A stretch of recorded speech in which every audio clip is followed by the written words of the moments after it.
निर्गमन की पुस्तक इसका 10 अध्याय 1 से लेकर 29 तक। Exodus chapter 10 verse 1 to 29। फिर यहोवा ने मूसा से कहा, फिरौन के पास जा, क्योंकि मैं ही ने उसके और उसके कर्मचारियों के मन को इसलिए कठोर कर दिया है कि अपने चिन्ह उनके बीच में दिखलाऊं। और तुम लोग अपने बेटों और पोतों से इसका वर्णन करो कि यहोवा ने मिस्रियों को कैसे टट्टों में उड़ाया और अपने क्या क्या चिन्ह उनके बीच प्रकट किए हैं, जिससे तुम यह जान लोगे कि मैं यहोवा हूँ। तब मूसा और हारून ने फिरौन के पास जाकर कहा, इब्रियों का परमेश्वर यहोवा तुझ से इस प्रकार कहता है, तू कब तक मेरे सामने दिन होने से संकोच करता रहेगा?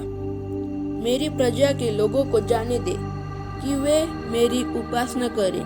यदि तू मेरी प्रजा को जाने न दे तो सुन, कल मैं तेरे देश में टिड्डियाँ ले आऊंगा और वे धरती को ऐसा छा लेंगी कि वह देख न पड़ेगी, और तुम्हारा जो कुछ ओलों से बच रहा है उसको वे चट कर जाएंगी, और तुम्हारे जितने वृक्ष मैदान में लगे हैं उनको भी वे चट कर जाएंगी, और वे तेरे और तेरे सारे कर्मचारियों यहाँ तक कि सारे मिस्रियों के घरों में भर जाएंगी।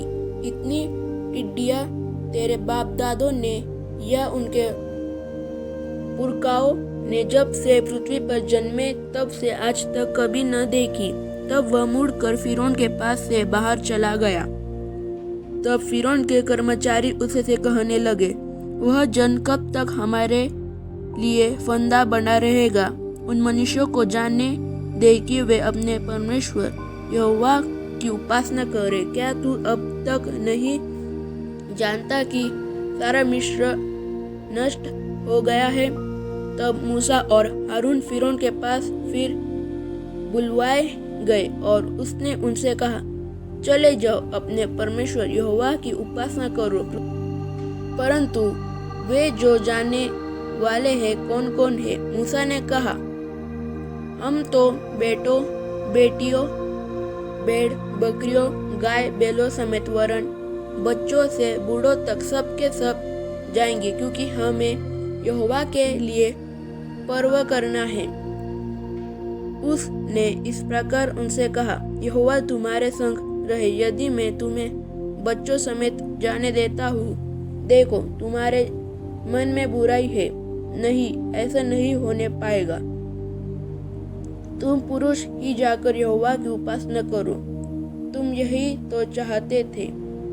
और वे फिरौन के सम्मुख से निकाल दिए गए। तब यहोवा ने मूसा से कहा, मिस्र देश के ऊपर अपना हाथ बढ़ा कि टिड्डियाँ मिस्र देश पर चढ़ के भूमि का जितना अंश आदि ओलों से बचा है सब को चट कर जाए। अतः मूसा ने अपनी लाठी को मिस्र देश के ऊपर बढ़ाया। तब यहोवा ने दिन भर और रात भर देश पर पुरवाई बहाई, और जब भोर हुआ तब उस पुरवाई में टिड्डियाँ आई, और टिड्डियों ने चढ़ के मिस्र देश के सारे स्थानों में बसेरा किया। उनका दल बहुत भारी था, वरन न तो उनसे पहले ऐसी टिड्डियाँ आई थी और न उनके बाद ऐसी फिर आएंगी। वे तो सारी धरती पर छा गई, यहाँ तक कि देश में अंधकार छा गया, और उसका सारा अंश आदि और वृक्षों के सब फल अर्थात जो कुछ ओलों से बचा था सबको उन्होंने चट कर लिया।